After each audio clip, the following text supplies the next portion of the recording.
जय श्री राधे कृष्ण साथियों, मैं भी कृष्णा ज्ञान सारा चैनल में आपका स्वागत करती हूँ। कैसे हैं आप? आपके अच्छे स्वास्थ्य और सुखद जीवन की मंगल कामना करती हूँ।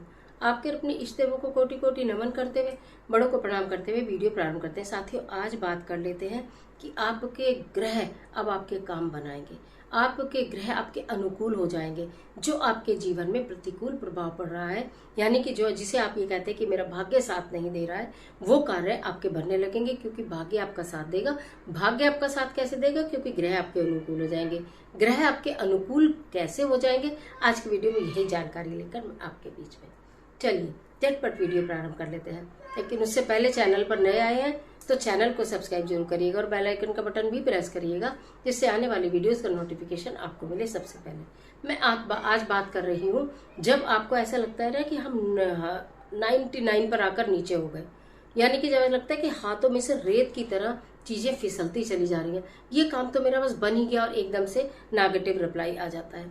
जब इस तरह की घटनाएं घटने लगती हैं तो आपको लगता है कि हमारे जीवन रुक गया है, हर कार्य में रुकावट आ रही है, तो कहीं ना कहीं आपको ये जान लेना चाहिए कि ग्रहों का हेर फेर है। ये सारा चक्र ही ग्रहों का है। ग्रह अनुकूल होते हैं तो समय हमारे अनुकूल होता है, ग्रह प्रतिकूल होते हैं तो समय हमारा प्रतिकूल होता है। तो ग्रह हमारे अनुकूल और प्रतिकूल कुछ तो कुंडली के हिसाब से होते हैं, कुछ हमारे कर्मों के हिसाब से होते हैं।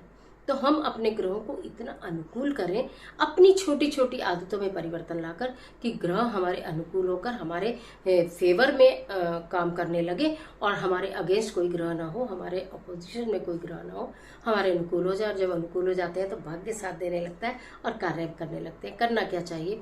गुरु ग्रह सबसे बड़ा ग्रह माना जाता है, जो कि हमें संपन्नता देता है, खुशहाली देता है। तो गुरुवार के दिन आपको सार्वजनिक तौर पे बने हुए मंदिर में सफाई करनी चाहिए, और आपने अपने घर में के मंदिर में सफाई करनी है तो उसके लिए भी गुरुवार का दिन निश्चित कर लीजिएगा कि हमें गुरुवार को सफाई करनी है। कहा जाता है गुरुवार को सफाई करने से, आप मंदिर की सफाई करने से भगवान श्री हरि विष्णु की कृपा आपको प्राप्त होती है।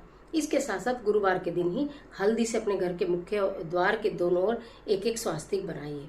हल्दी से गंगा जल डाल के हल्दी में, या कि रोज वाटर डाल लीजिए, या कि केवड़ा डाल लीजिए, कोई भी सुगंधित चीज डालिए और इधर उधर स्वास्तिक बना दीजिए। आपका गुरु ग्रह अनुकूल हो जाएगा और आपके जीवन में संपन्नता आने लगेगी। इसी के साथ साथ प्रतिदिन प्रातः काल उठकर, हालांकि आपने देखा होगा शाम के समय सब पौधों में पानी देते हैं, लेकिन आप प्रातःकाल उठ के एक नियम बना लीजिए कि मुझे उठ के सबसे पहले पौधों में थोड़ा थोड़ा पानी देना है। जब आप प्रातःकाल उठकर पौधों में पानी देना शुरू करते हैं, आपका बुध ग्रह मजबूत हो जाता है। बुध ग्रह मजबूत होने से आपके जो कार्यों में आ रही बाधा होती है, विघ्न होते हैं, वो दूर होने शुरू हो जाए। भगवान गणपति प्रसन्न हो जाते हैं। इसके साथ साथ कहा जाता है चंद्रमा का बड़ा योगदान है, शुक्र का बड़ा योगदान है। चंद्रमा मान सम्मान देता है, सुख वैभव संपत्ति देता है शुक्र ग्रह।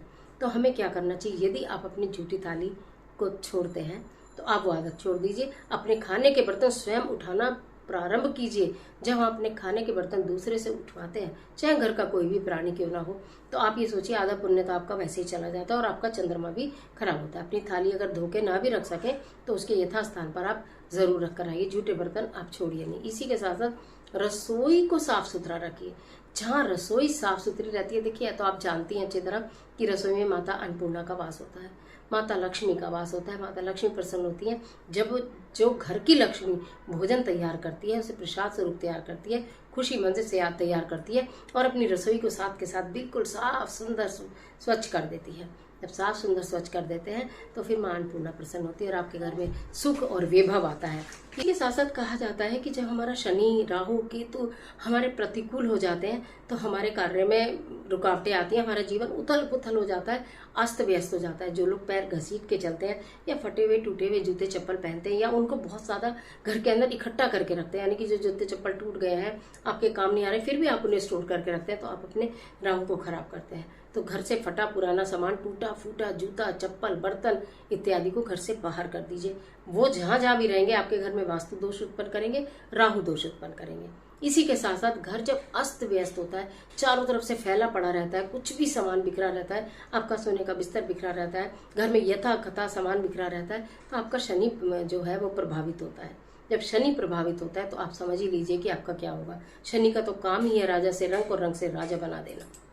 तो इसलिए ये छोटी छोटी आदतें हैं, अगर आप इनमें परिवर्तन कर लेते हैं तो आप इनमें परिवर्तन नहीं करते, आप अपने ग्रहों में परिवर्तन करते हैं, आप अपने ग्रहों को अपने अनुकूल कर लेते हैं, और ग्रह अनुकूल होने से तो सब कुछ आपके अनुकूल हो जाता है, सारे कार्य आपके बनने प्रारंभ हो जाते हैं।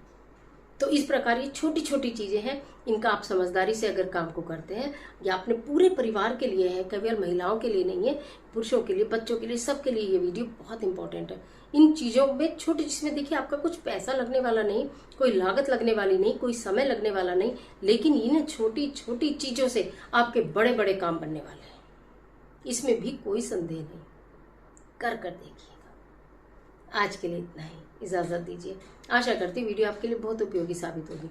मिलती हूँ एक और जबरदस्त वीडियो के साथ, तब तक हंसते रहिए, मुस्कुराते रहिए, अपना और अपने अपनों का ख्याल कीजिए। वीडियो अच्छी लगे तो लाइक कीजिए, जितना चाहे अपने फ्रेंड के साथ शेयर कीजिए, और वीडियो अच्छी लगे तो लाइक जरूर कीजिए।